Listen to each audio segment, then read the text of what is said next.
हजरत बिलाल कौन से खूबसूरत हैं। हजरत बिलाल कोई दुनिया के स्टैंडर्ड के हिसाब से कोई गोरे चट्टे भी नहीं, कोई खूबसूरत भी नहीं है।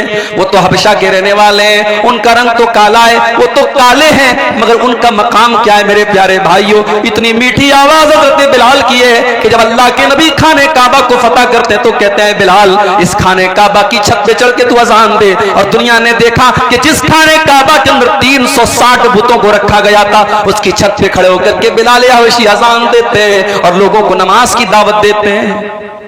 बिलाल का ये मकाम है कि अल्लाह के नबी जब मेराज के सफर पे जाते हैं, आप कहते हैं कि मैंने अपने आगे जन्नत में किसी के चलने की आवाज सुनी, मैंने किसी के पैरों की आहट की आवाज सुनी, मुझे बताया गया कि ये हजरत बिलाल के कदमों की आहट है। जब आप दुनिया में तशरीफ लाए, आपने पूछा कि है बिलाल तो कौन सा ऐसा अमल करता है कि मैंने जन्नत में तेरे कदमों की आहट की आवाज सुनी थी। हजरत बिलाल ने कहा अल्लाह के नबी मुझे ऐसा कोई अमल तो याद नहीं है, हाँ एक बात मेरे अंदर है, मैं कभी बेवजू नहीं रहता हूं। पेशाब किया, लैट्रिन की हाजत हुई, हवा खारिज हो गई, जब भी मेरा वजू टूट जाता है मैं वजू कर लेता हूं और जब भी मैं वजू करता हूं मैं 2 रकात नमाज पढ़ता हूं। अय अल्लाह के नबी हो सकता है कि यही अमल हो। आपने फरमाया कि हाँ है बिलाल, यही वो अमल है जिसने तुझे इस मकाम तक पहुंचाया। यही बिलाल थे जब इन्होंने इस्लाम को कबूल किया।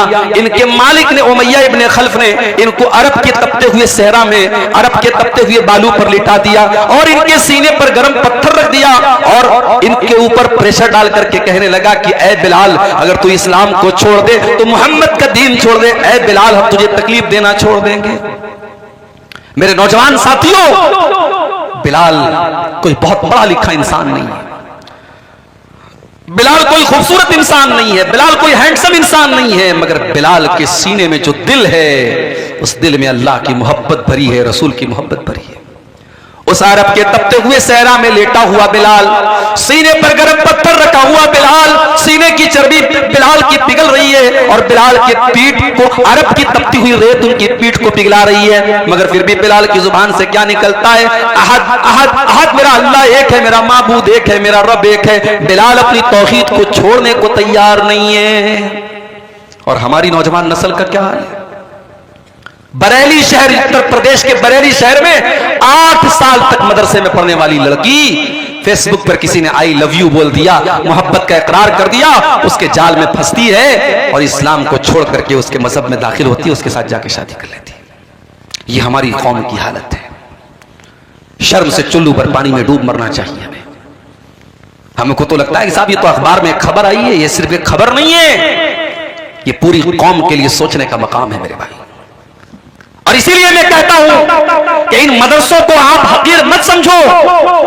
जब तक ये मदरसे बाकी हैं, आपके बच्चों और बच्चियों को अल्लाह और उसके रसूल के बारे में बताया जा रहा है। आपके कॉन्वेंट स्कूलों में नहीं बताया जा रहा है, आपके इंग्लिश स्कूलों में नहीं बताया जा रहा है उसको इस्लाम के बारे में, तौहीद के बारे में। अभी राजस्थान से खबर आई कि साहब बुर्का पहनने वाली और नकाब पहनने वाली लड़कियां स्कूल में क्या कर रही हैं? सूर्य नमस्कार कर रही हैं। और मीडिया भी ऐसी खबरों को मिर्च मसाला लगा के खूब बताता है। साहब देखिए मुसलमान लड़कियां सूर्य नमस्कार कर रही हैं। क्या इस्लाम के अकीदे के हिसाब से ये ठीक है? हम सूर्य को भगवान नहीं मानते, हम सूर्य को रब नहीं मानते। हमारा अकीदा क्या है? वश्शम्सु तजरी लिमुस्तक़र्रिन लहा ज़ालिका तक़दीरुल अज़ीज़िल अलीम। सूरज अल्लाह ताला के इशारे पर चलता है, अल्लाह के कानून के मुताबिक चलता है।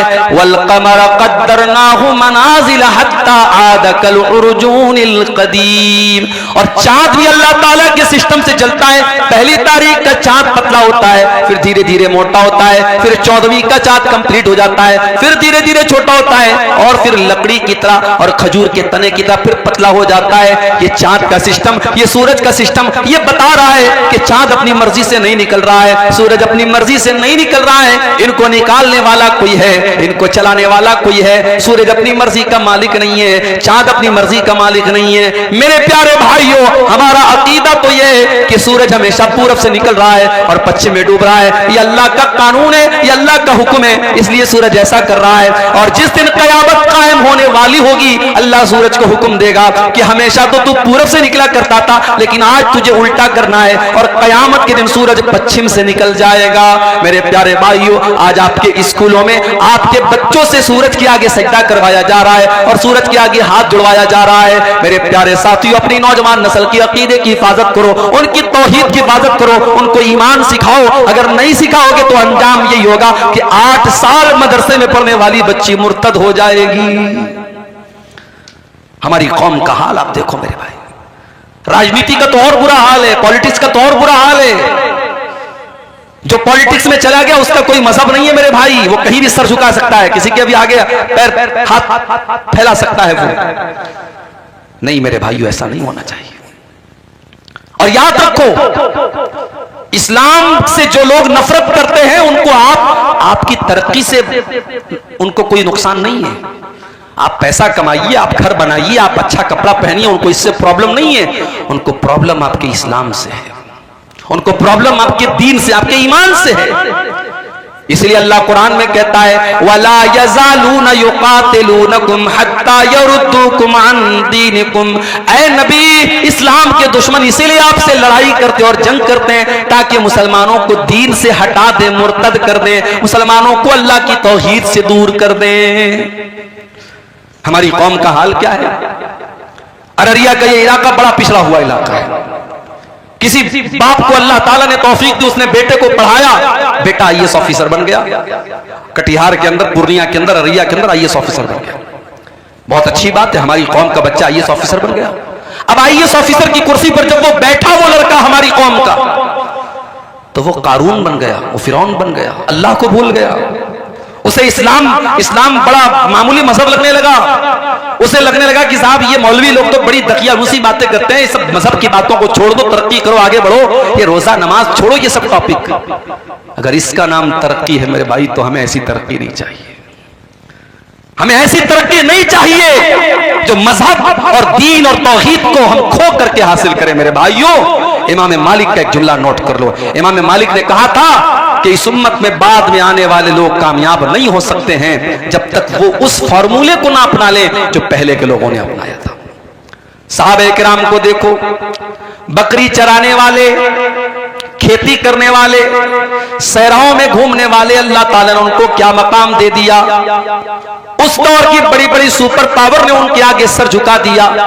ईरान की सुपर पावर जिसको किसरा कहा जाता था, और रूम की सुपर पावर जिसको कैसर कहा जाता था, कैसर और किसरा ने भी उनको सैल्यूट किया और उनके आगे झुकना पड़ा। और बैतुल मुकद्दस जो एक जमाने तक यहूदियों के कब्जे में, ईसाइयों के कब्जे में था, उस बैतुल मुकद्दस को भी मुसलमानों ने अपने कंट्रोल में लिया और वहां पर नमाज शुरू हो गई। मेरे प्यारे साथियों, ये सारे के सारे हालात साहबे किराम के दौर में हुए। साहबे किराम ने तरक्की के नाम पर अपने दीन को नहीं छोड़ा, अपने ईमान को नहीं छोड़ा, अपने इस्लाम को नहीं छोड़ा। उन्होंने वक्त की फिरौनों की आंखों में आंखें मिला करके उनको घुटनों के बल गिरने पर मजबूर कर दिया, मगर अपने दीन और अपने ईमान से कभी कॉम्प्रोमाइज नहीं किया। खुद न थे जो राह पर, औरों के रहबर बन गए। क्या नजर थी जिसने मुर्दों को मसीहा कर दिया।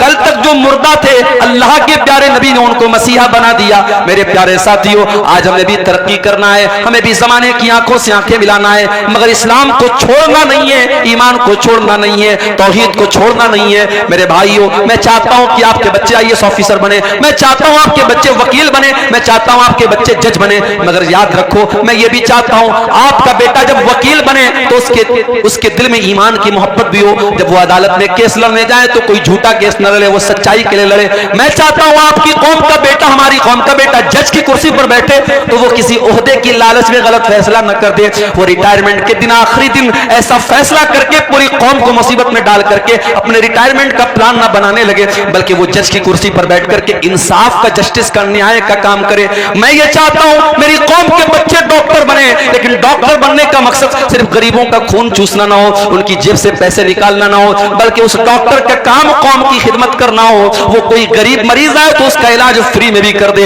वो अगर किसी को परेशान हाल देखे तो उसकी मदद के तौर पर उसका फ्री में इलाज कर दे। उसके दिल में गरीबों का दर्द हो, ऐसा ना हो कि मरने वाला तो मर गया और उसकी बॉडी को आईसीयू में रखे हुए है और उसके घर वालों से पैसा वसूला जा रहा है, एक एक घंटे का पैसा लिया जा रहा है, मरने वाला बेचारा मर चुका है और फिर भी उसके घर वालों से पैसा लिया जा रहा है। मेरे भाइयों, ऐसे चोर और लुटेरे डॉक्टर हमें नहीं चाहिए। हम ये चाहते हैं मेरे भाई, हमारी कौम तरक्की करे, हमारा पिछड़ापन दूर हो, मगर सबके बाद हम अल्लाह, अकबर इलाहाबादी का एक शेर है ना, तुम शौक से कॉलेज में पढ़ो, चरख पे झूलो, जायज है गुब्बारों में उड़ो, चरख पे झूलो, बस एक सुखन बंदे आजिज कर रहे याद, अल्लाह को और अपनी हकीकत को न भूलो। हम यही चाहते हैं, हम अल्लाह को भूलने वाले न बन जाएं मेरे भाई। इसलिए कि जो अल्लाह को भूल जाएगा वो न दुनिया में चैन पाएगा ना आखिरत में चैन पाएगा। वमन आरज़ा अन ज़िक्री फ़इन्न लहू मईशतन ज़न्का, अल्लाह फरमाता है जो मुझे भूल जाएगा, जो मेरे जिक्र से मुंह मोड़ेगा, जो मेरी शरीयत से मुंह मोड़ेगा, हम उसकी जिंदगी को बेचैनी वाली जिंदगी बना देंगे। व नहशुरुहु यौमल क़ियामति आमा, और क़यामत के दिन हम उसे अंधा बना करके उठाएंगे। क़ाल रब्बि लिमा हशरतनी आमा, और क़यामत के जब अंधा बना करके उठाएंगे तो कहेगा अल्लाह मुझे अंधा क्यों बना दिया। अल्लाह फरमाएगा कज़ालिका अततका आयातुना फनसीतहा व कज़ालिकल यौम तुनसा। ऐ मेरे बंदे, जब कुरान पढ़ा जाता था, जब मेरे नबी की हदीसें पढ़ी जाती थी, तू भी तो अंधा और बहरा बन जाता था। न तू कुरान को सुनता था, न हदीसों को सुनता था, मेरी बातों को तू सुन करके अनसुना कर दिया करता था। आज हम तुझे भूल जाएंगे। मेरे प्यारे साथियों, फितनों का ये दौर है, और फितनों की जब बात आई है तो एक बहुत बड़ा फितना इस दौर का जो हमें महसूस हो रहा है, वो फितना है माल का फितना। पैसा कमाने के पीछे हमारा नौजवान अंधा बना हुआ है। मेरे पास अभी व्हाट्सएप पर मैसेज आया, मौली साहब एक कंपनी आई है, 10,000 रुपया लगा दो, हर महीने 2,000 रुपये मिलेंगे, 5 महीने में रकम खाली हो जाएगी, उसके बाद जो पैसा मिलेगा सब बेनिफिट होगा। मैंने कहा वो कंपनी कारोबार क्या करती है? कहा मौली साहब ये तो नहीं पता। कहते क्रिप्टो कोई कंपनी है, क्रिप्टो की कंपनी है, वो पैसा ले रही है। मैंने कहा कारोबार क्या करती है? नहीं मालूम। पूरे गांव के लोग पड़े हुए हैं, मौलवी साहब, मस्जिद के इमाम साहब भी वो काम कर रहे हैं। माफ करना मेरे भाई, कोई काम अगर इमाम साहब शुरू कर दे तो वो जायज नहीं हो जाएगा। कोई काम अगर मौलवी साहब शुरू कर दे तो वो जायज नहीं हो जाएगा। आपको पता करना पड़ेगा कि वो काम जायज भी है कि नहीं है। मेरे प्यारे नौजवान साथियों, कभी अल्लाह का शुक्र अदा किया करो कि अल्लाह ने हराम चीजों की तो लिस्ट बताई है, लेकिन हलाल चीजों की लिस्ट नहीं बताई है। पूरे कुरान में अल्लाह ने कहीं पर हलाल की लिस्ट नहीं बताई, हराम की लिस्ट बताई। इन्नमा हर्रमा अलैकुमुल मैतता वद्दमा वलहमल खिंजीरी वमा उहिल्ल बिही लिगैरिल्लाह। ऐ ईमान वालो, अल्लाह ने तुम्हारे ऊपर मुर्दार को हराम किया है, खून को हराम किया है, सूअर के गोश्त को हराम किया है, गैरुल्लाह का जिस चीज पर नाम लिया जाए उसको हराम किया है। हराम की तो लिस्ट बताई अल्लाह ने, लेकिन हलाल की लिस्ट नहीं बताई है। मेरे प्यारे भाइयों, आप कारोबार कीजिए, आप बिजनेस कीजिए, और छोटा किसी बिजनेस को आप छोटा मत समझिए। हमारे एक साथी थे बनारस में, जामिया सल्फिया बनारस में, जहां से हमने तालीम हासिल की, वहीं से उन्होंने तालीम हासिल की। वो रहने वाले थे सूरत के, गुजरात के। आप लोगों ने कभी सुना होगा कि गुजराती लोग जो होते हैं कारोबार में बहुत आगे होते हैं, और इस पूरे भारत को भी 2 गुजराती चला रहे हैं, मालूम है ना आपको? 2 गुजराती पूरे भारत को चला रहे हैं। तो गुजराती लोग कारोबार में बहुत आगे होते हैं। तो हमारा वो जो साथी था सूरत का, उससे मेरी मुलाकात हुई 5-6 साल के बाद। तो मैंने पूछा कि भाई क्या करते हो तुम? अब भाई मौलवी लोग क्या करते हैं, कोई कहीं खुतबा दे रहा है, किसी मदरसे में पढ़ा रहा है, या बिहार में आमतौर से मदरसा खोल लेते हैं मौलाना लोग। तो मैंने सोचा शायद इन्होंने भी कोई मदरसा खोल लिया हो या मदरसा में पढ़ा रहे हो। तो कहा कि मेरे अब्बू की पकौड़े की दुकान है, हमारे अब्बू की पकौड़े की दुकान है, मैं वो चला रहा हूँ, बहुत अच्छी चल रही। तो मुझे यार, मैंने कहा यार तुम मौलवी हो के पकौड़े की दुकान पे तुमको अच्छा लगता है? उसने कहा क्या बुरा है, बिजनेस है, कारोबार है, आजाद हूं मैं, मेरी अपनी दुकान है, मैं डेली जो है दिन भर दुकान पर बैठता हूं और अच्छा खासा माशाल्लाह 2000-3000 का काम कर लेता हूं, और आजाद भी हूं, कहीं जाना है कोई प्रॉब्लम नहीं, किसी का गुलाम नहीं हूं, किसी की नौकरी नहीं है। ये सोच थी उसकी। तो गुजराती था।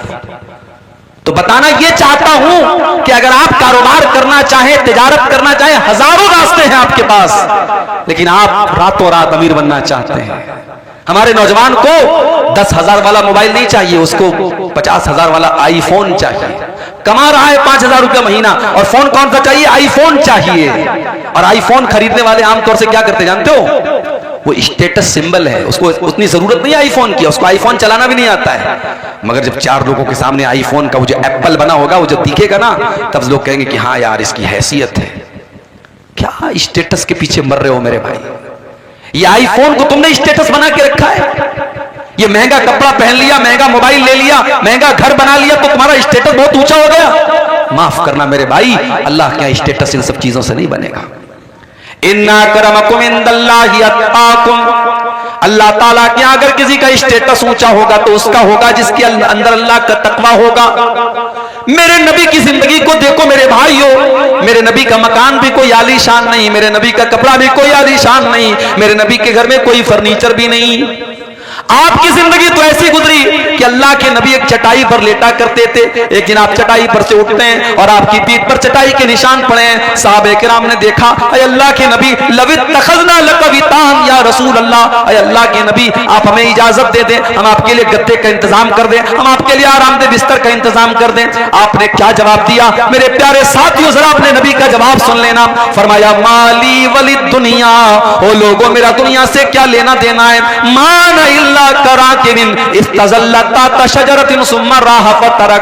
अरे मैं तो एक परदेसी की तरह हूं, मैं तो मुसाफिर की तरह हूं जो किसी पेड़ के नीचे थोड़ी देर हाल्ट करता है, थोड़ी देर आराम करता है, फिर अपनी मंजिल की तरफ चला जाता है। मैं दुनिया में रहने के लिए नहीं आया हूं, मेरी मंजिल तो आखिरत है, मैं आखिरत की तैयारी करने के लिए आया हूं। आज हम दुनिया के पीछे मरे जा रहे हैं। सुबह नींद खुलती है तब से लेकर रात में सोने तक एक मर्तबा भी हमारे ज़हन में आखिरत की फिक्र पैदा नहीं होती, जन्नत की फिक्र नहीं पैदा होती, जहन्नम से बचने की चिंता नहीं होती। हाय दुनिया, हाय दुनिया, हाय दुनिया। मेरे प्यारे साथियों, ये माल और औलाद भी अगर आपको अल्लाह से दूर कर दे तो ये बहुत बड़ा फितना है। अल्लाह कुरान में कहता है, इन्नमा अमवालुकुम व औलादुकुम फितना, तुम्हारा माल भी तुम्हारे लिए फितना है, तुम्हारी औलाद भी तुम्हारे लिए फितना है। अगर माल के चक्कर में तुम हराम रास्ता अपना रहे हो और औलाद के चक्कर में तुम गलत रास्ता अपना रहे हो तो माल भी फितना है और औलाद भी फितना है मेरे भाइयों। अल्लाह के प्यारे नबी मिंबर पे खुतबा दे रहे हैं, जुमा का खुतबा आप दे रहे हैं। आपके नवासे हजरत हसन हुसैन जिनकी उम्र 4-5 बरस की है, वो दोनों मस्जिद में आ रहे हैं। 5 साल के बच्चे चलते भी हैं तो गिरते पड़ते हुए चलते हैं। हदीस के अल्फाज हैं, हजरत हसन हुसैन गिरते पड़ते फिसलते हुए मस्जिद में चले आ रहे हैं। अल्लाह के प्यारे नबी की नजर अपने नवासों पर पड़ी और वो दोनों नवासे लाल रंग का कुर्ता पहने हुए हैं। पता ये चला कि लाल रंग का कुर्ता पहनना जायज है, लाल रंग का कपड़ा पहनने में कोई हर्ज की बात नहीं है। हाँ, सैफ्रॉन कलर का कपड़ा नहीं पहनना चाहिए, जाफरानी कलर का कपड़ा, वो मुशरिकों की पहचान है, वो उनका शियार है। अगर कोई रेड कलर का लाल रंग का शर्ट पहनता है, कुर्ता पहनता है, चाहे मर्द हो चाहे औरत, तो कोई हर्ज की बात नहीं। नबी के नवासे लाल रंग का कुर्ता पहन करके आ रहे हैं और अल्लाह के नबी की नजर पड़ गई। हदीस के अल्फाज हैं, आपने अपने खुतबे को रोका और आपने अपने दोनों नवासों को गोद में लिया, उनको लाडो प्यार किया और उनको प्यार करने के बाद आपने फरमाया कि ओ लोगों, अल्लाह ताला ने कितनी सच्ची बात कही है कुरान में, इन्नमा अमवालुकुम व औलादुकुम फितना, तुम्हारा माल तुम्हारे लिए फितना है, तुम्हारी औलाद तुम्हारे लिए फितना है। अच्छा एक बात बताओ, अल्लाह के नबी ने खुतबा रोका, नवासों को गोद में लिया और ये बात कही, इसमें कितना टाइम लगा होगा? ज्यादा ज्यादा 2 मिनट लगा होगा, 3 मिनट लगा होगा, 5 मिनट मान लो। 5 मिनट के लिए अल्लाह के नबी ने खुतबे को रोका और अपने नवासों को, अपने बच्चों को गोद में लिया, तो आपने उसको फितना कहा है। और हमारा हाल क्या है? हमारा हाल तो यह कि 24 घंटे दुनिया में डूबे हुए हैं, दुनिया के लालच में पड़े हुए हैं और इस कदर लालची हो चुके हैं। अजान की आवाज आती है, 5 टाइम अजान देने वाला अजान दे रहा है, अस्सलातु खैरुम मिन नौम की आवाज दे रहा है और हम अपनी दुकान पे बैठे हुए हैं। हमारा कारोबार चल रहा है, हमारा बिजनेस चल रहा है, हमारी दुकान बंद नहीं हो रही, हमारे कारोबार पर कोई फर्क नहीं पड़ रहा है।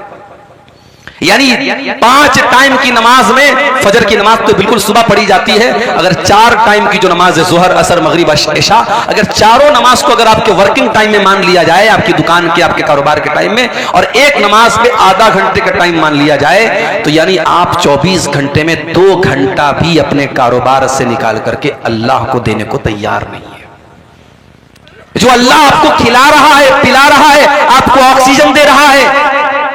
मां के पेट में हम थे, अल्ट्रासाउंड के बगैर मां के पेट का भी फोटो नहीं आता है। अल्ट्रासाउंड जब होता है तो वो कैमरा जो होता है वो मां के पेट के अंदर रोशनी करके तब फोटो लेता है। मां के पेट में जहां रोशनी पहुंचने का कोई रास्ता नहीं है, अल्लाह तेरी कुदरत है कि तू वहां भी बच्चे का दिल बना रहा है, वहां भी बच्चे का दिमाग बना रहा है, वहां भी बच्चे की आंखें बना रहा है। और क्या मजाल है कि कोई एक आंख इधर हो और एक आंख इधर हो, एक कान यहां हो और एक कान यहां हो, पूरे बैलेंस के साथ, पूरे तवाज़ुन के साथ बच्चा पैदा होता है। आंख अपनी जगह पे है, कान अपनी जगह पे है, मुंह अपनी जगह पे है, दिमाग अपनी जगह पे है। ये अल्लाह की कुदरत देखो मेरे प्यारे साथियों, अल्लाह ताला मां के पेट में ये सारा प्रोसेस करता है। और आज हम और आप इतने बड़े नाशुक्रे हैं, उस अल्लाह के लिए हम 5 टाइम की नमाज भी पढ़ने को तैयार नहीं। इसीलिए अल्लाह कुरान में कहता है रिजालुल्लाह तुलहीहिम तिजारतुन वला बैउन अन ज़िक्रिल्लाह, मेरे वो हकीकी बंदे और मेरे सच्चे मोमिन बंदे तो वो है, उनका कारोबार उनको नमाज से कभी नहीं रोकता है। वो नमाज भी पढ़ते और कारोबार भी करते हैं। और मैंने देखा है मुंबई के अंदर ऐसे ऐसे सेठों को देखा है मेरे भाइयों, आप यकीन करें, आपके अररिया में क्या कोई पैसा कमाने वाले होंगे, आपके पूर्णिया में क्या कोई पैसा ऐसा कमाने वाले होंगे, आपके किशनगंज में क्या पैसा कमाने वाले होंगे। मैंने मुंबई में ऐसे सेठों को भी देखा है जो बहुत बड़े करोड़पति अरबपति हैं, बहुत बड़ा उनका कारोबार है, मगर रमजान के आखिरी अशरे में वो इत्तिकाफ भी करते हैं। वो 10 दिन इत्तिकाफ में भी बैठते हैं। और जब वो इत्तिकाफ में बैठते हैं तो अपने कारोबार का जो मोबाइल है वो अपने भाई को, अपने घर को, अपने बेटे को दे करके आते हैं कि नहीं नहीं, अब ये 10 दिन मुझे अपने बिजनेस से कोई मतलब नहीं, अपने कारोबार से कोई मतलब नहीं, मैं 10 दिन अल्लाह की इबादत के लिए लगा रहा हूं। रिजालुल्लाह तुलहीहिम तिजारतुन वला बैउन अन ज़िक्रिल्लाह, मेरे सच्चे मोमिन बंदे तो वो हैं, उनका कारोबार उनको कभी अल्लाह के जिक्र से गाफिल नहीं करता, कभी नमाज से गाफिल नहीं करता। यखाफून यौमन ततक़ल्लबु फ़ीहिल क़ुलूब वल अबसार, इसलिए कि वो क़यामत के दिन से डरते हैं जिस दिन लोगों की दहशत का बड़ा बुरा आलम होगा। दहशत क्या होती है आपने देखा है। नेपाल में ज़लज़ला आया, बनारस में हल्का सा झटका महसूस हुआ। मैं तो उस वक्त ट्रेन में सफर कर रहा था, सुबह मेरी बीवी का फोन आया, कहने लगी रात में ज़लज़ला आपने देखा, ज़लज़ला आया था। मैंने कहा मैं तो ट्रेन में बैठा था, ट्रेन में तो हमेशा ज़लज़ला आता रहता, ट्रेन हिलती रहती है। कहा कि नहीं, रात में बहुत सब चीजें हिल रही थी, ज़लज़ला आया था। 2 दिन तक बनारस में लोगों के पेट मुंह से खाना उतर नहीं रहा था, लोग दहशत के आलम में थे। ज़लज़ला कहाँ आया था? नेपाल में आया था। उसका झटका दिल्ली और उत्तर भारत में कहीं कहीं महसूस हुआ था। और ये छोटा सा ज़लज़ला था जो नेपाल में आया था। इज़ा ज़ुल्ज़िलतिल अर्ज़ु ज़िल्ज़ालहा, जब वो ज़लज़ला आएगा जो सिर्फ उत्तर भारत में नहीं, सिर्फ दक्षिण भारत में नहीं, मध्य प्रदेश में नहीं, महाराष्ट्र में नहीं, गुजरात में नहीं, इज़ा ज़ुल्ज़िलतिल अर्ज़ु ज़िल्ज़ालहा, जब पूरी धरती को अल्लाह ताला हिला देगा।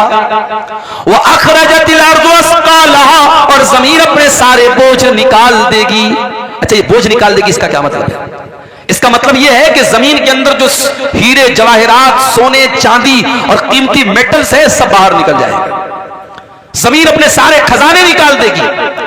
और एक मतलब यह भी है कि जमीन के अंदर जितने मुर्दे हैं, कयामत के दिन सब जिंदा हो जाएंगे। वक़ालल इंसानु मा लहा, और इंसान कहेगा इस जमीन को क्या हो गया है। यौमइज़िन तुहद्दिसु अख़बारहा, और क़यामत के दिन जमीन अपनी बातें बयान करेगी, जमीन बोलेगी बिअन्ना रब्बका औहा लहा, क्योंकि उस जमीन को अल्लाह ताला हुक्म देगा बोलने का। इससे एक बात ये पता चली कि हम जिस धरती पर और जिस जगह पर कोई काम करते हैं वो जगह भी गवाही देगी। मिसाल के तौर पर इस गांव में आज ये जलसा हो रहा है। अब जलसे वालों का कहना है कि हमें उम्मीद नहीं थी कि इतनी सारी पब्लिक आ जाएगी, क्योंकि ये इलाका बहुत पिछड़ा हुआ है, आने जाने का जो रास्ता है बहुत मुश्किल है, बहुत टफ है, फिर भी लोग आए। और इस वक्त जो है रात के तकरीबन 1:15 बज रहे हैं, लोग जमे हुए हैं, माएँ बहनें हमारी बैठी हैं। ये इलाका, ये पिंडाल, ये पूरी धरती बोलेगी क़यामत के दिन कि हाँ, यहाँ रात को 1:15 बजे तक, 1:30 बजे तक, 2 बजे तक तेरे दिन की बातें हुई थी, कुरान और हदीस की बातें हुई थी। और इसी इलाके में अगर किसी घर में, किसी कमरे में बैठ करके कोई जुआ खेल रहा है, कोई शराब पी रहा है, कोई ज़िना कर रहा है, कोई हराम काम कर रहा है, वो धरती भी बोलेगी मेरे भाइयों, यौमइज़िन तुहद्दिसु अख़बारहा, जमीन गवाही देगी कि हाँ वहां पे क्या हुआ था। इसलिए जब गुनाह करना तो ये सोच के करना कि ये कमरा गवाही देगा, ये धरती गवाही देगी। कहां से बचेंगे हम अल्लाह के यहां? आगे रमजान का महीना आ रहा है मेरे भाई। अल्लामा इब्न जौज़ी का एक जुमला आज मैंने पढ़ा, बड़ा प्यारा जुमला था। अल्लामा इब्न जौज़ी लिखते हैं कि अगर कब्र में मरे हुए लोगों से कहा जाए कि तमन्ना करो, आरजू करो, तो मरा हुआ आदमी जो मर चुका है, कब्र में जा चुका है, अगर उससे कहा जाए कि तुम्हारी कोई अंतिम इच्छा है, कोई आखिरी ख्वाहिश है, तो पता है वो क्या कहेगा? कहेगा कि अल्लाह एक दिन तू रमजान का और दे दे, एक दिन तू रमजान का और दे दे। रमजान इतना कीमती महीना है मेरे भाइयों। पिछले रमजान में कितने लोग हमारे गांव में रहे होंगे, इस साल वो नहीं है, इंतकाल हो गया उनका। कितने बूढ़े लोग, कितने नौजवान लोग, कितनी औरतें पिछले रमजान में थी, इस साल नहीं है। और इस साल अल्लाह ताला हमको ये तौफीक दे रहा है, सन 2024 का और हिजरी कैलेंडर के हिसाब से 1445 हिजरी का रमजान हमें मिलने वाला है, अगर हम जिंदा रहे, अगर हमारी हयात बाकी रही। अल्लाह ने हमें एक चांस दिया है मेरे भाई कि अपने आप को हम सुधार ले, तौबा कर लें। और जब हम तौबा करेंगे, हमने जितने गुनाह किए अल्लाह सब माफ कर देगा। अच्छा, दुनिया में इंसाफ का पैमाना अलग है। दुनिया का इंसाफ क्या कहता है कि अगर किसी ने अच्छा काम किया उसको बदला दिया जाए, किसी ने बुरा काम किया उसको सजा दी जाए। दुनिया का इंसाफ तो यही है। अल्लाह का इंसाफ बड़ा निराला है। अल्लाह का इंसाफ यह है, अगर आपने कोई नेकी का इरादा किया, आपने इशा की नमाज पढ़ी और रात में बिस्तर पे सोने के पहले आपने मोबाइल के ऊपर अलार्म लगाया कि मैं रात को 3 बजे उठ करके तहज्जुद की नमाज पढ़ूंगा, पक्का इरादा आपने किया, लेकिन थके हारे थे, नींद आ गई, सोए रह गए और 3 बजे रात में फजर आप तहज्जुद की नमाज के लिए नहीं उठ पाए। अल्लाह के नबी फरमाते, जब बंदा नेकी का पक्का इरादा करता है और किसी वजह से वो नेकी नहीं कर पाता है, अल्लाह कहता है उक्तबू लहू हसनतन, मेरे बंदे के नाम अमाल में एक नेकी लिख दो। उसने किया नहीं था, इरादा किया था, पक्का इरादा किया था। और अगर बंदा वो नेकी का काम कर लेता है, अल्लाह फरिश्तों से कहता है उक्तबू लहू अशरा हसनात, उसके नाम अमाल में 10 नेकी लिख दो। नेकी का इरादा किया तो 1 नेकी का सवाब, और नेकी कर लिया तो 10 नेकी का सवाब। उसके बाद एक और बंदा आता है और वो गुनाह करता है, अल्लाह फरमाता है इसके नाम अमाल में 1 गुनाह लिखो। उसने गुनाह का इरादा किया था, अल्लाह कहता है 1 गुनाह लिखो।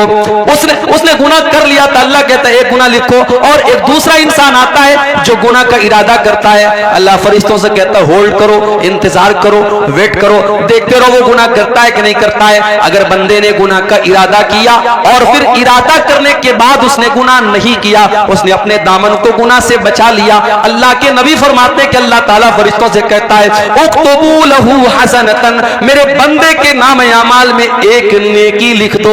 फरिश्ते कहते हैं अल्लाह उसने तो कोई नेकी का काम न किया, उसने तो कोई अच्छा काम न किया। आय अल्लाह उसने तो बुराई का इरादा किया था, उसने तो शराब पीने का इरादा किया था, उसने तो ज़िना करने का इरादा किया था। आय अल्लाह उसने गलत काम करने का इरादा किया था और बाद में उसने गलत काम नहीं किया, और तू कह रहा है कि हम 1 नेकी लिख दे। अल्लाह फरमाता है इन्नमा तरकहा मिन जर्राया, मेरे बंदे ने मेरे डर से गुनाह को छोड़ा है, मेरे खौफ से गुनाह को छोड़ा है, मेरे बंदे के नाम अमाल में 1 नेकी लिख दो। यह है अल्लाह का इंसाफ।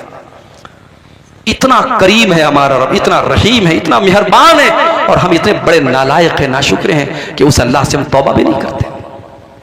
मेरे भाइयों, अल्लाह को क्या पड़ी है कि अल्लाह अपना अजाब हम पर नाजिल करेगा? ये जितने परेशानियां हम पर आ रही हैं, ये हमारे अपने करतूतों का नतीजा है। अल्लाह हम पर अजाब भेजना नहीं चाहता है। अल्लाह तो खुद कुरान में कहता है मा यफ़अलुल्लाहु बिअज़ाबिकुम इन शकरतुम व आमनतुम व कानल्लाहु शाकिरन अलीमा। अल्लाह तुम पर अपना अजाब भेज करके क्या करेगा? ऐ मेरे बंदो, अगर तुम अल्लाह का शुक्रिया अदा करने वाले बन जाओ, तुम अल्लाह के ऊपर ईमान लाने वाले बन जाओ, तो अल्लाह ताला तुम पर अपना अजाब नाजिल करके क्या करेगा? इसलिए मेरे भाइयों, फितनों के इस दौर में अगर हमसे कुछ गुनाह के काम हुए हैं, हम अल्लाह से तौबा कर लें और अपने आप को जहन्नम की आग से बचाएं।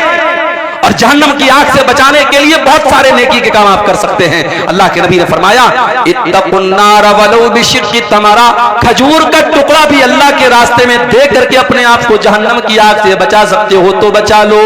ये मदरसा है, ये मस्जिदें हैं, ये दीन का काम है जहां आपसे चंदे की अपील की जा रही है। अल्लाह का शुक्र अदा करो कि आपसे चंदा मांगा जा रहा है, आपसे बाकायदा मौलवी लोग माइक पर आकर के आपसे अपील कर रहे हैं। वरना कयामत के पहले तो एक ऐसा दौर भी आएगा, अल्लाह के नबी फरमाते हैं कि सदका देने वाला सदका लेकर के निकलेगा, माल लेकर के निकलेगा और कोई उसका सदका कबूल करने वाला नहीं होगा। इतना माल लोगों के पास आ जाएगा, इतना पैसा लोगों के पास आ जाएगा कि सदका करने वाला और दान देने वाला दान देना चाहेगा और सदका करना चाहेगा, मगर उसके सदका को कोई कबूल करने वाला नहीं होगा। ये मौका है मेरे भाई, जहन्नम की आग से अपने आप को बचा लो। रमजान का महीना आ रहा है, उसमें नेकी करके और उसमें रोजा रख करके, तरावी पढ़ करके, तहज्जुद पढ़ करके, कुरान पढ़ करके अपनी मग़फ़िरत का सामान कर लो मेरे भाई। ये फितनों का दौर है, फितनों का जमाना है और इस दौर में अपने बच्चों की भी फिक्र करो। मैं कभी कभी कहता हूं अपनी तकरीरों में कि जब पैसा दिया करो अल्लाह की राह में तो बच्चों से दिलवाया करो। अपने घर से जाओ तो औरतों को कुछ पैसा दे करके जाओ कि देखो मैं जा रहा हूं बाहर, ये पैसा तुमको दे के जा रहा हूं, ये ज़कात का पैसा है, ये सदका खैरात का पैसा है, गरीबों को दे दिया करना, कोई मांगने वाला है तो दे देना। अपने घर की औरतों को ये सिखाओ मेरे भाई, इसलिए कि जब हम अच्छी चीजों में, जब हम बुरी चीजों में अपने परिवार को शामिल करते हैं। अभी मैं कार से आ रहा था, रास्ते में एक रेस्टोरेंट पड़ा था दरभंगा में, राधे राधे। हमारे ड्राइवर साहब भी साथ में थे, हम लोगों को भूख बहुत तेज लगी थी, दोपहर में मैंने खाना भी नहीं खाया था। ड्राइवर साहब ने कहा चलिए यहाँ पे खाना खाते हैं, बड़ा अच्छा रेस्टोरेंट है। मैं गया रेस्टोरेंट में, बहुत अच्छा, कभी आपका गुजर हो दरभंगा से देखिएगा, बिल्कुल हाईवे के ऊपर है, बहुत मशहूर है वहां का रेस्टोरेंट। वहां गए तो माशाल्लाह बड़ा साफ सुथरा रेस्टोरेंट और खाना भी एक से एक और उसके बाद मिठाइयां भी एक से एक। तो जानते हो पहला ख्याल मेरे दिल में क्या आया? मेरे दिल में ख्याल आया कि यार ये तो फैमिली के लायक जगह है, बच्चों को लेके आने लायक जगह है, बड़ा अच्छा यहाँ सिस्टम है, निजाम है। यानी ये एक नेचुरल बात है, हम कोई अच्छी चीज देखते हैं तो हम चाहते हैं कि हमारा परिवार भी इसमें शामिल हो जाए। हम कोई अच्छी चीज खाते हैं, सोचते हैं हमारा परिवार भी खा ले। मेरे भाइयों, जहन्नम की आग से हमें अपने आप को भी बचाना है, अपने परिवार को भी बचाना है। कू अनफुसकुम व अहलीकुम नारा, अल्लाह कुरान में कहता है अपने आप को और अपने परिवार को जहन्नम की आग से बचाने की फिक्र करो, बचाने का इंतजाम करो। अब जरा दिल पे हाथ रख के बताओ कि आपने अपने आप को और अपने परिवार को जहन्नम की आग से बचाने के लिए क्या काम किया है। आप एक महीना छोड़ दो, एक साल छोड़ दो, आप एक हफ्ता और एक दिन का हिसाब हमको बता दो कि आपने पिछले एक दिन में कितने ऐसे काम किए हैं जो आपको जहन्नम की आग से बचाने वाले हैं। इसीलिए मेरे भाइयों, अल्लाह के नबी फरमाते हैं ला तहकिरन मिनल मारूफ शैया, किसी नेकी को हकीर मत समझो। छोटी छोटी नेकी के काम, छोटे छोटे जिक्र के कलमात हैं। आपने जुबान से पढ़ा सुभान अल्लाह व बिहम्दिही सुभान अल्लाहिल अज़ीम, आपको पढ़ने में 5 सेकंड लगा। सुभान अल्लाह व बिहम्दिही सुभान अल्लाहिल अज़ीम आपको पढ़ने में 2 सेकंड लगा, 3 सेकंड लगा।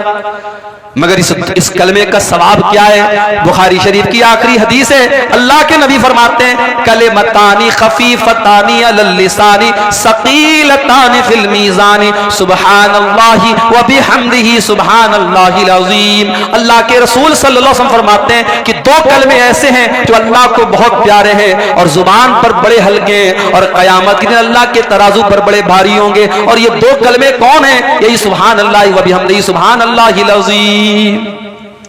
इसी तरीके से आप सुभान अल्लाह, अल्हम्दुलिल्लाह, ला इलाहा इल्लल्लाह, अल्लाहु अकबर, ये कलमात जो हैं इनका सवाब बहुत ज्यादा, इसको आप पढ़ें। अल्लाह ने आपको दौलत दी है, सदका खैरात करें, गरीबों की मदद करें। और जब मदद करें तो इस चक्कर में ना रहे कि माइक पर मेरा नाम बोला जाए। हमारे ये भी बड़ा मसला है। कयामत के पहले ऐसा दौर आएगा जब दीन के ऊपर अमल करना बहुत मुश्किल हो जाएगा। अल्लाह के नबी फरमाते हैं सल्लल्लाहु अलैहि वसल्लम सयाती अलन नासी ज़मानुन अलकाइम अला दीनिही कल काबिज़ी अलल जमरी। कयामत के पहले ऐसा दौर भी आएगा, ऐसा जमाना भी आएगा जब दीन पर कायम रहने वाला इतनी मुश्किलात का सामना करेगा, इतनी समस्याओं का सामना करेगा जैसे अपने हाथों में अंगारा लेने वाला है। बकरीद का त्योहार आता है, बाज लोगों के पेट में दर्द होने लगता है। अखबार में खबर आती है मुसलमानों को बकरीद के त्योहार पे जानवरों की कुर्बानी नहीं करनी चाहिए, उतना पैसा किसी गरीब को दे दे तो बड़ा उसकी बड़ी मदद हो सकती है। मुंबई में मुकेश अंबानी के बेटे की शादी हो रही है। शादी के पहले के जो फंक्शंस हैं, इसको प्री वेडिंग फंक्शन कहते हैं। शादी अभी नहीं हुई, शादी के पहले का जो तामझाम है उसमें 9 अरब रुपये खर्च हो चुके हैं। अमेरिका की एक नाचने गाने वाली को बुलाया गया था, उसने 1 घंटा नाचा है, उसको 1 घंटा नाचने के 74 करोड़ रुपए दिए हैं मुकेश अंबानी जी ने। और हमारे बॉलीवुड के बड़े बड़े हीरो और हीरोइन मजे ले लेके उसकी शादी में शामिल हो रहे हैं। तब किसी के पेट में दर्द नहीं हुआ कि 9 अरब रुपये किसी गरीब की बेटी की शादी इससे हो जाए और किसी बच्चे की पढ़ाई पे खर्च कर दिए जाएं और किसी गरीब के घर में कूलर का पानी का इंतजाम कर दिया जाए और पंखा लगा दिया जाए। तब किसी के पेट में दर्द नहीं हुआ। जब दीन के रास्ते में खर्च करने की बात आती है, जब कुर्बानी करने की बात आती है, तो बड़े बड़े लिबरल लोग और बड़े बड़े सेकुलर लोग कहते हैं साहब कुर्बानी को खत्म कीजिए, ये पशु हत्या है, ये जानवरों की हत्या है, और जो है वो पैसा कहीं और खर्च किया जाए। ये हालात है मेरे भाई। दीन पर अमल करना लोहे के चने के चबाने जैसा हो जाएगा। इसीलिए अल्लाह के नबी फरमाते हैं बदाल इस्लाम गरीबा, जब इस्लाम शुरू हुआ था तो दुनिया की नजर में अजनबी था। इस्लाम पर अमल करने वाले, जब शुरुआत में इस्लाम आया तब भी उसके ऊपर अमल करने वाले दुनिया की नजर में अजनबी थे। वसयऊद कमा बदा गरीबा, और आगे चल करके फिर ऐसा दौर आ जाएगा जब इस्लाम पर अमल करना मुश्किल हो जाएगा। एक लड़की अपने जिस्म की नुमाइश करती है, अपने शरीर के हिस्सों को दिखाती है और सड़क पर निकलती है, रेलवे स्टेशन पर जाती है, ट्रेनों में सफर करती है, फ्लाइट में सफर करती है। किसी को कोई एतराज नहीं है, किसी को कोई समस्या नहीं है। अपने पूरे शरीर को दिखा रही है, एक्सपोज कर रही है, किसी को कोई समस्या नहीं है। एक मुसलमान लड़की नकाब में कॉलेज में चली जाती है, पर्दे में यूनिवर्सिटी में चली जाती है, उसके ऊपर बवाल किया जा रहा है, उसके ऊपर एतराज किया जा रहा है, उस पर छींटाकशी की जा रही है, उसको बुरा भला कहा जा रहा है, उसको उकसाया जा रहा है। बदाल इस्लाम गरीबा, अल्लाह के नबी फरमा रहे हैं इस्लाम जब शुरू हुआ था तब भी इस्लाम पर अमल करने वालों को बहुत सारे ताने मारे जाते थे, और आगे चल करके इस्लाम पर अमल करने वालों को फिर से ताने मारे जाएंगे। एक नौजवान अपने दामन को गुनाहों से बचा रहा है, किसी से कोई नाजायज ताल्लुक नहीं है, शादी अभी नहीं हुई है, अपने आप को गुनाह से बचा रहा है, तो लोग क्या कहते हैं कि ये तो बहुत बैकवर्ड है, ये तो बहुत पिछड़ा हुआ है, इसको तो जमाने की के रंग ढंग भी नहीं पता है। दूसरा नौजवान ज़िनाकारी में पड़ा हुआ है, बदकारी में पड़ा हुआ है, 4 लड़कियों से फोन पर बातें कर रहा है, लड़कियों को घुमा रहा है, और दुनिया की नजर में वो बड़ा चालाक है, बड़ा मॉडर्न है, बड़ा होशियार है। मेरे प्यारे साथियों, जो अपने दामन को गुनाहों से बचा रहा है, अल्लाह के नबी फरमाते हैं बदाल इस्लाम गरीबा, इस्लाम पर अमल करने वाले दुनिया की नजर में अजनबी बन जाएंगे। और जब ऐसा दौर आ जाए तो अल्लाह के नबी क्या फरमाते हैं फतूबा लिल गुरबा, ओ लोगो तुम दीन पर अमल करते रहना, तुम्हें ताने सुनने पड़े तो तुम सुन लेना, तुम्हें गालियां सुननी पड़े तो तुम सुन लेना, तुम्हें लोगों की बातें सुननी पड़े तो तुम सुन लेना, तुम दुनिया की नजर में अजनबी बन जाना, मैं तुम्हें जन्नत की खुशखबरी सुना रहा हूं। फतूबा लिल गुरबा, अल्लाह के नबी उनको तूबा, तूबा जन्नत का एक नाम है। अगर आपके घर में बच्ची पैदा हो, बच्ची का नाम तूबा रख सकते हैं। तूबा ये जन्नत का एक नाम है। अल्लाह के नबी ने जन्नत की खुशखबरी सुनाई कि उन लोगों को जन्नत की खुशखबरी सुना दो जो दीन पर अमल करने की वजह से जमाने की नजरों में अजनबी बन जाए। हम उस दौर से गुजर रहे हैं मेरे भाई। और याद रखो ये दौर कोई नया दौर नहीं है, नबी के दौर से चला आ रहा है ये दौर। याद करो अपने नबी की सीरत, जब आपने सफा की पहाड़ी पे चल करके कहा था अय्युहन्नास क़ूलू ला इलाहा इल्लल्लाह, ओ लोगों तुम ला इलाहा इल्लल्लाह कह दो तुफ्लिहू, तुम कामयाब हो जाओगे। व तमलिकुल अरब वल अजम, तुम अरब अजम के मालिक बन जाओगे। आपने दुनिया को तौहीद की दावत दी तो क्या लोगों ने आपको फूल का माला पहनाया? नहीं नहीं, लोगों ने शाबाशी दी? नहीं नहीं, बल्कि लोगों ने आपकी मुखालफत की, आपको बुरा भला का। और सबसे पहला एतराज करने वाला आपका अपना चचा अबू लहब था। जब आपने लोगों को तौहीद की दावत दी तो अबू लहब ने क्या कहा था? तब्बल्लक या मोहम्मद अलिहाजा जमातना, ऐ मोहम्मद तेरे लिए बर्बादी हो, तूने हमें इसलिए यहां पर बुलाया था, तू हमें हमारे बाप दादा का मजहब छोड़ने की बात कर रहा है, तू हमें अपने माबूदों को छोड़ने की बात कर रहा है। सबसे पहला रोड़ा बनाता अबू लहब। और एक बात बताऊं, अबू लहब का नाम अबू लहब क्यों पड़ा? लहब के माने अरबी में होते अंगारा। अबू लहब बहुत गोरा चट्टा था, वो फेयर एंड लवली नहीं लगाता था, फेयर एंड हैंडसम नहीं लगाता था, वो नेचुरल गोरा था, बहुत खूबसूरत था। इतना गोरा था कि उसका नाम पड़ गया अबू लहब। इतना गोरा, इतना खूबसूरत कि अंगारे की तरह वो चमका करता था। मगर उसका अंजाम क्या हुआ मेरे भाइयों? कुरान में अल्लाह ने पूरी सूरत नाजिल फरमा दी, तब्बत यदा अबी लहबिन व तब मा अगना अन्हु मालुहु व मा कसब। अबू लहब के दोनों हाथ टूट जाएं, अबू लहब बर्बाद हो जाए। मा अगना अन्हु मालुहु व मा कसब, न उसका माल उसके कोई काम आया, न उसकी कमाई उसके कोई काम आई। व इम्राअतुहु हम्मालतल हतब, और अल्लाह ने फरमाया कि उसकी जो बीवी थी जिसका नाम उम्मे जमील था, जो लकड़ी उठा करके लकड़ियां ला करके चुन चुन करके लाया करती थी और अल्लाह के नबी को बुरा भला कहा करती थी। अल्लाह ने उसकी बीवी की मजम्मत की, उसकी भी बुराई की, उसके ऊपर भी लानत फरमाई। फरमाया वम्रातुहु हम्मालतल हतब फी जीदिहा हब्लुम मिन मसद। उस अबू लहब की बीवी की गर्दन में अल्लाह ताला कयामत के दिन रस्सी डालेगा, वो भी जहन्नम की आग में डाली जाएगी। मेरे प्यारे साथियों, पता ये चला कि दुनिया में कोई खूबसूरत अगर है, कोई हैंडसम है, कोई बहुत स्मार्ट है, बहुत गोरा चट्टा है, अपनी खूबसूरती पर नाज न करे, अपने चेहरे पर नाज न करे। अल्लाह ताला खूबसूरती को नहीं देखेगा। इन्नल्लाह ला यंजुरु इला सुवरिकुम व अजसामिकुम, अल्लाह ताला तुम्हारे चेहरों को नहीं देखता, अल्लाह ताला तुम्हारी शक्लों को नहीं देखता, अल्लाह ताला तुम्हारे शरीर को नहीं देखता, वलाकिन यंजुरु इला कुलूबिकुम व आमालिकुम, अल्लाह ताला तुम्हारे दिल को देखता है और अल्लाह ताला तुम्हारे अमल को देखता है। यहां तो बेचारा परेशान बैठा है, स्टेटस पे फोटो लगाया तो हर मिनट में चेक कर रहा है कितने लोगों ने स्टेटस देखा, फेसबुक पे फोटो डाला तो हर मिनट में चेक कर रहा है कितने लोगों ने मेरे फोटो को लाइक किया। अरे नालायक, लोगों के लाइक की इतनी फिक्र करता है, काश तूने अल्लाह के लाइक की फिक्र की होती।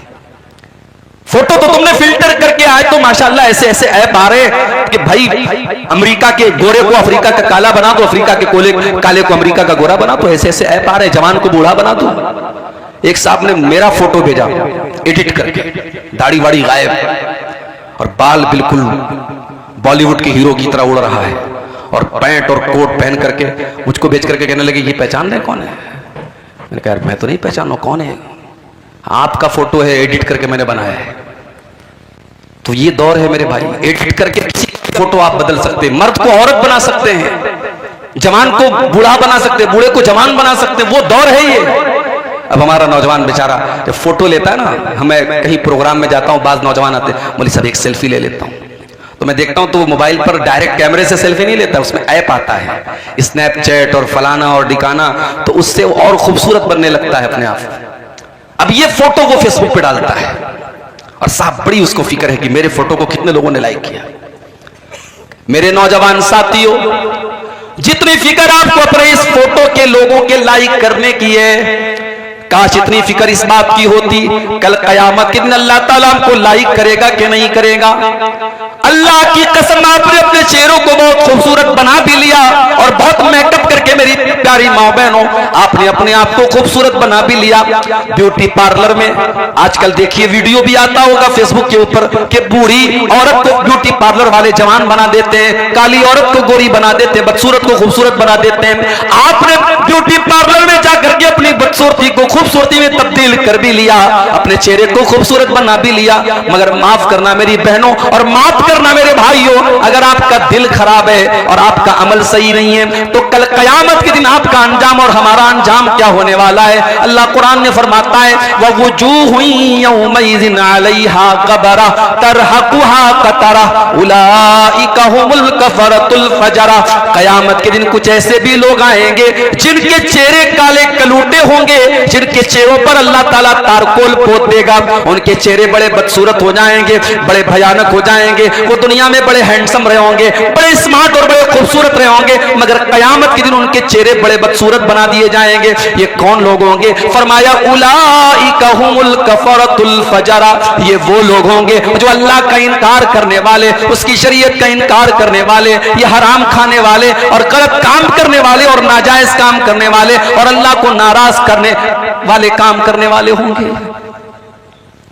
दुनिया में इंसान फेसबुक चला रहा है, मोबाइल चला रहा है, कोई गलत चीज देख लिया, अब डर भी है कि मां के हाथ में लग गया, भाई के हाथ में लग गया तो देख न ले, तो क्या करता है? डिलीट कर देता है। ब्राउजर पे कोई चीज देखा, डिलीट। व्हाट्सएप की चैटिंग डिलीट, फेसबुक पे मैसेंजर की चैटिंग डिलीट, सब डिलीट कर दिया। दुनिया से आपने सब डिलीट कर दिया। मेरे प्यारे भाइयों, जो अल्लाह ताला का डाटा रिकॉर्ड हो रहा है, अल्लाह ताला के फरिश्ते तो सब रिकॉर्ड कर रहे हैं, एक एक अदा आपकी रिकॉर्ड कर रहे हैं। व इन्ना अलैकुम लहाफिज़ीन किरामन कातिबीन। मेरे किरामन कातिबीन एक एक हरकत को तुम्हारे रिकॉर्ड कर रहे हैं। या लमूना मा तफालून, तुम जो जो कर रहे हो मेरे फरिश्तों को मालूम है। फरिश्ते सब रिकॉर्ड कर रहे हैं और फरिश्ते तो कर ही रहे हैं।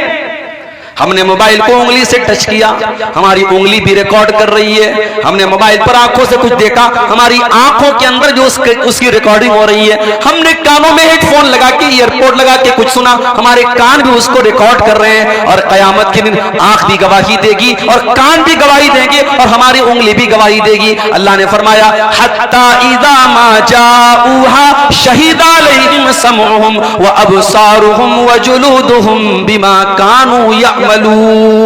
कयामत के दिन जब तुम आओगे, तुम्हारी आंखें भी तुम्हारे खिलाफ गवाही देंगी, तुम्हारे कान भी तुम्हारे खिलाफ गवाही देंगे, तुम्हारे बदन की चमड़ी भी तुम्हारे खिलाफ गवाही देगी। वक़ालू लिजुलूदिहिम लिमा शहीदतुम अलैना क़ालू अंतक़नल्लाहुल्लज़ी अंतक़ कुल्ल शै।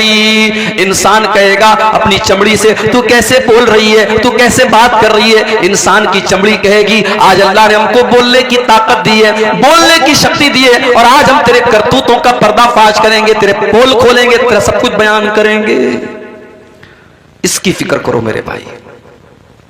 ये उंगली से जो टच करते हो उंगली गवाही देगी, ये कानों से जो सुनते हो कान गवाही देंगे, आंखों से जो देखते हो आंख गवाही देगी। और अल्लाह हिसाब नहीं लेगा, अल्लाह हिसाब तो बाद में लेगा।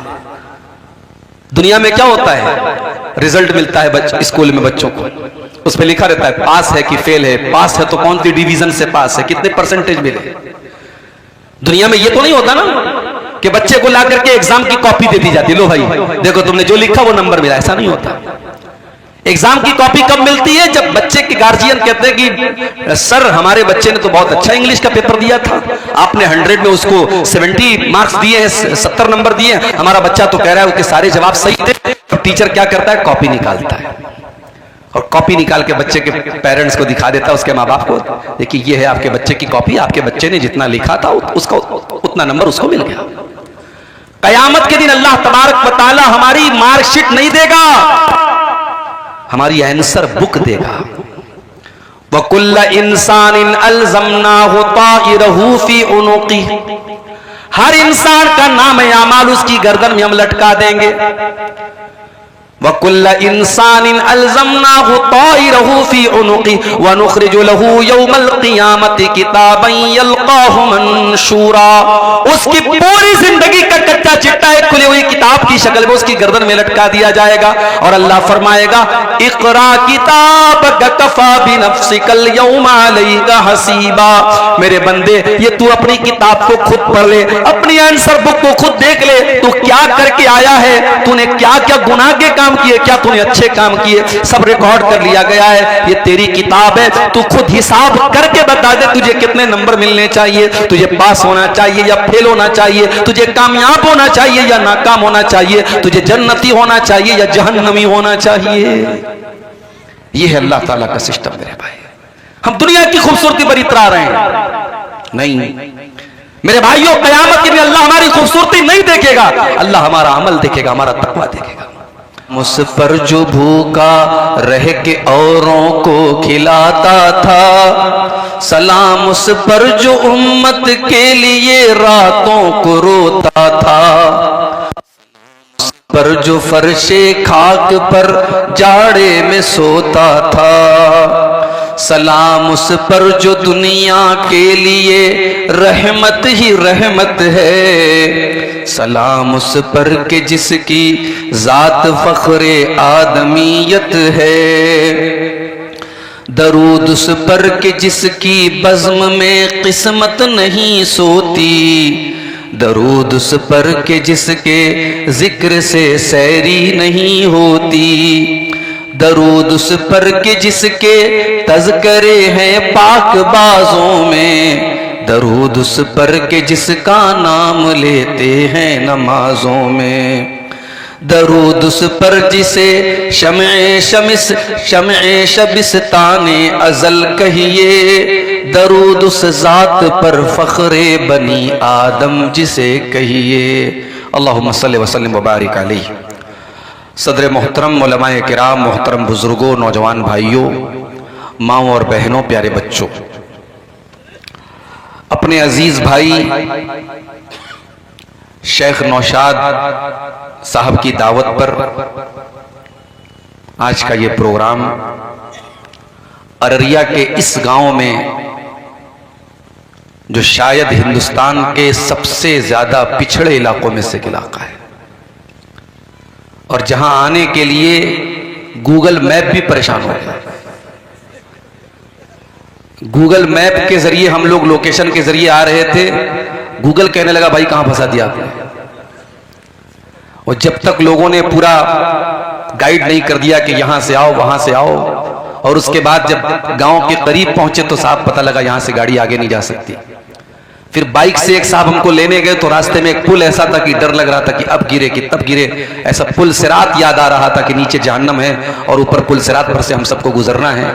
ये हालात हैं। हम ये भी दुआ करें अल्लाह ताला से कि हिंदुस्तान के इस इलाके में जो इतना पिछड़ा हुआ इलाका है और यहाँ ये मजलिस, ये प्रोग्राम मुनक्किद किया गया, और माशाअल्लाह एक मदरसा भी यहाँ चल रहा है जामिया इस्लामिया अम्मारिया के नाम से। दुआ कीजिए अल्लाह ताला इस इलाके को भी तरक्की दे, इस इदारे को भी तरक्की दे। और आप सबसे भी ये गुजारिश करूँगा, आप जानते हैं हमारे सीमांचल के जलसे उमूमन मदरसों के ताउन के लिए होते हैं, आप जरूर ताउन करके जाएं। बड़ी उम्मीदों के साथ ये प्रोग्राम इन लोगों ने मुनक्किद किया है। मेरे भाइयों, मैं बहुत थका हुआ हूँ, बिल्कुल आराम का वक्त नहीं मिला। बनारस से तकरीबन 600 किलोमीटर का सफर, वो भी 4 व्हीलर से तय करके आपके बीच में आया हूँ। जिस्म का अंग अंग जो है वो थका हुआ है, फिर भी आपकी मोहब्बत है। और मैं जानता हूं प्रोग्राम में अगर किसी को प्रधान वक्ता या मेन मुकर्रिर अगर बनाया जाए और वो ना आए तो जलसे वालों को लोग बहुत बुरा भला बोलते हैं। वो जितनी भी मजबूरी हो मुकर्रिर की, आलिम की, लेकिन लोग यही बोलेंगे ये धोखेबाज है, इसने कोई बात नहीं किया था, ऐसे ही नाम दे दिया था। तो कहीं कहीं हमें सिर्फ इसलिए जाना पड़ता है, हालात इजाजत दे या न दे। मेरी ट्रेन छूट गई, मैं चाहता आराम से घर में बैठा रहता, मगर नौशाद भाई ने कहा नहीं शेख आपको आना है किसी भी तरीके से। और मैंने सोचा कि चलो 9-10 बजे तक पहुंच जाएंगे, मगर पहुंचते पहुंचते 11 साढ़े 11 बज गए। मेरे भाइयों, इस वक्त हम और आप जिन हालात से गुजर रहे हैं, इन हालात में एक चीज हमें मिलती है शरीयत में, जिसकी तरफ अल्लाह के नबी ने भी बहुत सारी हदीसों में इशारा किया है और कुरान करीम में भी इशारा किया गया है कि कयामत के पहले एक ऐसा दौर आएगा जब ईमान के रास्ते में जगह जगह कुछ ब्रेकर्स होंगे। आप गाड़ी चला रहे हैं, रास्ते में बड़ी स्पीड से गाड़ी चल रही है, ब्रेकर आ गया, अब गाड़ी को आपको स्लो करना पड़ेगा वरना गाड़ी उलट सकती है। सिराते मुस्तकीम पर चलते हुए, अल्लाह के दीन पर चलते हुए कदम कदम पर जो ब्रेकर्स आते हैं, जो रुकावटें आती हैं, जो डाइवर्जन्स आते हैं, उनको कहा जाता है फितना। और अरबी जुबान में सोनार जब सोने को आग में डालता है और सोने के ऊपर जो मैल और कुचैल होता है उसको साफ करता है, इस प्रक्रिया को, इस प्रोसीजर को अरबी जुबान में फत्न कहते हैं, उसी से लफ्ज फितना बना है। और इसीलिए अरबी में सुनार को फत्तान भी कहते हैं, क्योंकि वो ये काम बार बार करता है। तो कयामत के पहले फितने बहुत ज्यादा हैं। मैंने जो आयत करीमा आपके सामने पढ़ी है सूरतुल अनकबूत की, उस आयत करीमा में अल्लाह ताला ने हमें और आपको यही पैगाम दिया है। अलिफ लाम मीम अहसिबन्नासु अन युत्रकू अन यक़ूलू आमन्ना वहुम ला युफ्तनून। ऐ लोगों, क्या तुमने ये समझ लिया है कि तुमने जुबान से ला इलाहा इल्लल्लाह पढ़ लिया, तुमने जुबान से ईमान का इकरार कर लिया, तुमने इस्लाम का इकरार कर लिया, तो तुमको छोड़ दिया जाएगा। वलक़द फ़तन्नल्लज़ीन मिन क़ब्लिहिम, ऐ मुसलमानों, तुमसे पहले की उम्मतों को भी हमने आजमाइशों में डाला था, उनके ऊपर भी बहुत तरीके की आजमाइशें आई थी। फलयअलमन्नल्लाहुल्लज़ीन सदक़ू वलयअलमन्नल काज़िबीन। ये अल्लाह का तरीका है, ये अल्लाह का दस्तूर है। हर जमाने में अल्लाह ताला ईमान वालों को परखने के लिए, सच्चों को झूठों से अलग करने के लिए, खरे को खोटे से अलग करने के लिए, मोमिन को मुनाफिक से अलग करने के लिए हर दौर में अल्लाह ताला उनको आजमाइशों में डालता है, फितनों में डालता है। आज के दौर में हम कभी कभी देखते हैं शिर्क करने वाला तरक्की कर रहा है, तौहीद वाला बेचारा परेशान है, हलाल रोजी कमाने वाला, खाने वाला परेशान है, हराम कारोबार करने वाला ऐश कर रहा है, रात रात भर इबादत करने वाला परेशान है, और गुनाह का काम करने वाला, गलत काम करने वाला, हराम काम करने वाला मजे ले रहा है। तो हमारे दिल में भी कभी कभी डाउट पैदा होता है कि ऐसा क्यों हो रहा है। इसी का नाम फितना है।